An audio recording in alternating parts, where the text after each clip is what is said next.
Alright, what's up everybody? It's the Swagger from Car Step Kick, and today we're going to talk a little bit about Soul Calibur 5. Now, because this game is new, there's a couple of things that we're going to cover, just the basics so that I don't give you any false information that have remained the same throughout the entire series of Soul Calibur. A is your horizontal attack, B is your vertical attack, X, or G, is your guard, and K is your kicks. Universally, it's kicks through most characters, but this might change depending on what character you pick. There are also multiple input buttons that some people use on things called button binds that you might use in Street Fighter 4 and Tekken 6.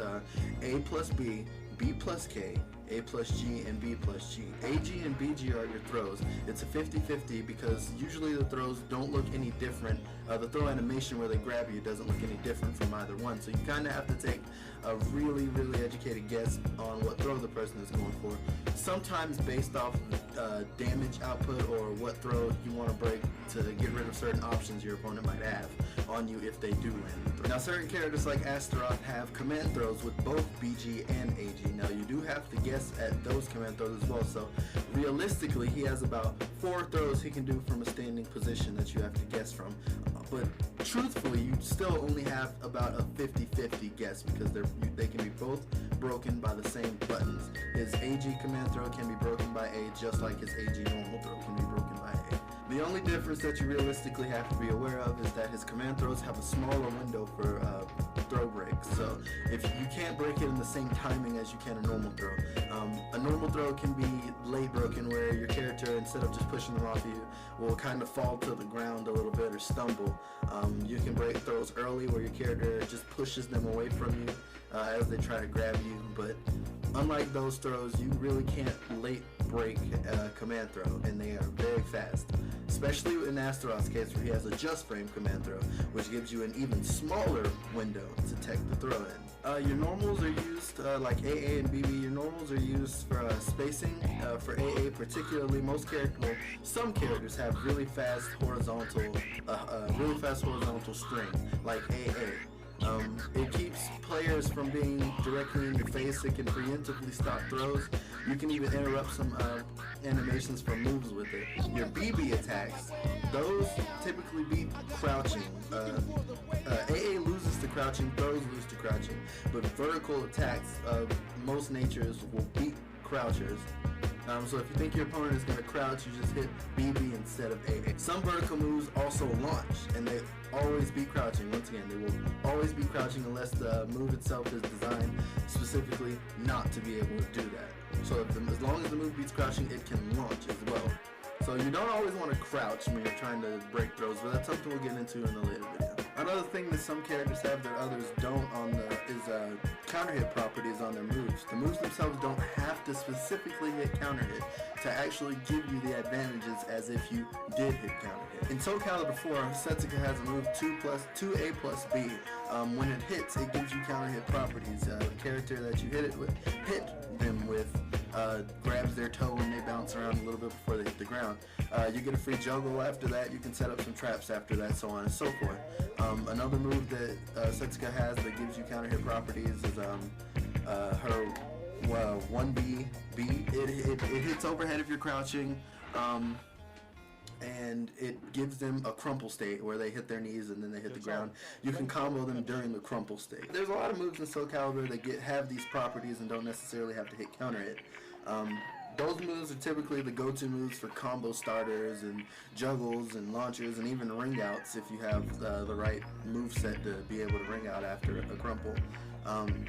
Not all characters are able to do it, but most characters in the game do have a move that has these properties of varying use. Some characters, like Setsuka for instance, will always go to this move as an opener for the damage that they're trying to get. They will always use a move or some variant of that move to get their combo going, whereas some characters really don't have to look for that to get their damage, you know what I mean?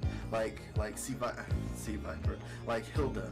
Hilda doesn't necessarily need to land a counter hit anything to kill you. We should all know that from Soul Calibur 4. And if you're new to the game and don't know that, just go look it up. You'll see what we mean. Okay, so to elaborate on the different types of properties of moves in Soul Calibur, there's unblockables, which look like fire on your sword. The screen goes black. There's a little animation before they actually attack. There's guard crush, which is a little electricity on their weapon before they actually, and just a shorter animation before they attack. It's usually kind of fast in comparison to an unblockable.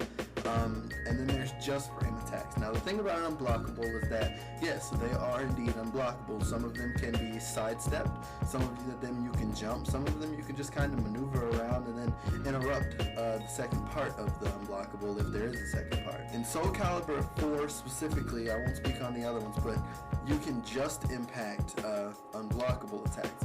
So although they are unblockable, they can be just impacted. Now just impact is almost literally guard impacting on the last possible frame of the attack. So it's not something that you really want to try unless you know for a fact that you can do it and know the timing specifically. There's some distances where just impacting the unblockable is timed differently than others, but that's not important.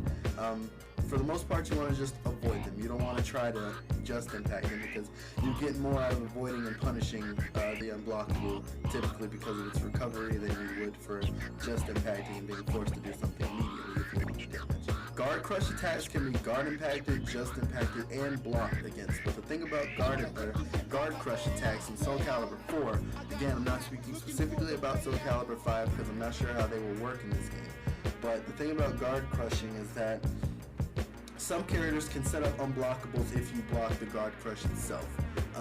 Like Keelik, for example, if you block his guard crush, he gets free damage off of it. Even I want to say Jean Noir does as well. Not all characters can do it, most characters can't, but for the most part, they do what their name implies. In Soul Calibur 4, you can use them to break their soul gauges, which is how you got critical finishes in the game. There were setups where the opponent was forced to block the guard crush or just impact it or guard impact it. Setsuka has one, Astaroth has one, most characters have one, even Hilda can put you in a position where you really can't do anything but block the guard crush even if you don't want to, and she doesn't even have to set it up because it's just a move of hers and it's really fast. The next thing is just frames. Just frames give your moves certain properties like stun, as we talked about before, moves that otherwise wouldn't have another animation. For instance, Setsuka's 1BB, again, if you don't just frame, you will not get the second beat in 1BB. It's a just frame and it requires you doing it and the perfect timing. Just frames are usually fast as input or just as type moves, which is why they're called just frames.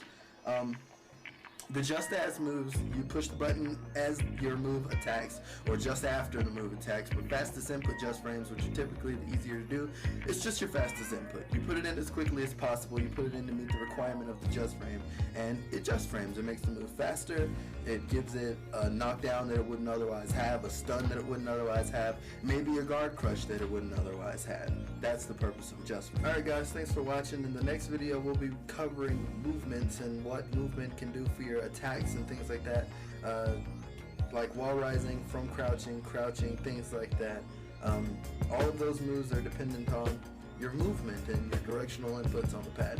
So thanks for watching again, and please tune in for the next one, the basics on movement in Soul Calibur.